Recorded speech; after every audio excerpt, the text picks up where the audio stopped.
Pembuatan vaksin membutuhkan proses panjang.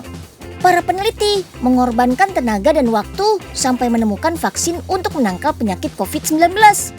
Mereka inilah pahlawan di bidang ilmu pengetahuan yang berjuang di balik layar. Sama seperti berperang di medan pertempuran, ilmuwan yang berjuang di laboratorium ini juga banyak resikonya loh. Salah satu metode pembuatan vaksin adalah dengan melemahkan virus atau bakteri penyebab penyakit.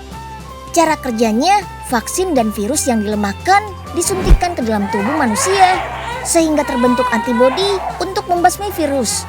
Jadi tubuh dapat melawan jika sewaktu-waktu virus sejenis menyerang. Sebelum dijadikan bibit, dilakukan proses pelemahan virus pada sel mamalia. Tapi caranya bagaimana ya? Yuk kita tanya ahlinya.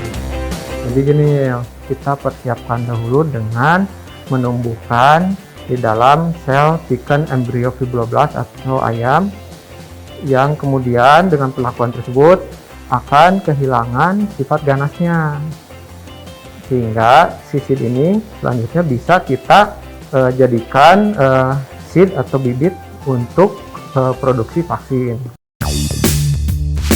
Laboratorium ini nggak cuma membuat vaksin untuk COVID-19 saja ya. Berbagai jenis vaksin diproduksi di perusahaan milik negara ini yang sudah berdiri selama 130 tahun. Sebelum produksi, kita ke tahap preparasi atau persiapan dulu yuk. Ada sterilisasi alat dan bahan, penimbangan bahan, dan mempersiapkan kultur jaringan tempat tumbuh virus. Di ruangan tertentu, petugas harus menggunakan baju khusus. Baju khusus ini tidak berserat, jadi tidak mudah ditembus virus atau bakteri, supaya nggak ada kontaminasi pada vaksin. Sel yang menjadi tempat tumbuh virus disimpan dalam wadah. Dalam alat fermentor atau bioreaktor, sel akan menggandakan diri dan menjadi banyak. Sel yang sudah bersih siap ditanam virus deh. Jika sudah didapat formula sesuai kebutuhan, selanjutnya vaksin dianalisa secara fisika, kimia, dan biologis. Untuk memastikan kualitas, kuantitas, dan khasiatnya tetap terjaga. Vaksin yang sedang disiapkan untuk melawan COVID-19 masih harus melalui perjalanan panjang. Soalnya pemberian vaksin memang gak boleh sembarangan. Jika vaksin diberikan secara tergesa-gesa, justru berpotensi membuat virus yang masuk jadi lebih ganas. Ih, serem kan?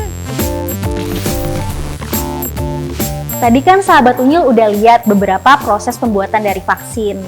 Nah, untuk vaksin COVID-19 sendiri lagi berjalan uji klinis tahap 3 dan menunggu persetujuan dari Badan POM.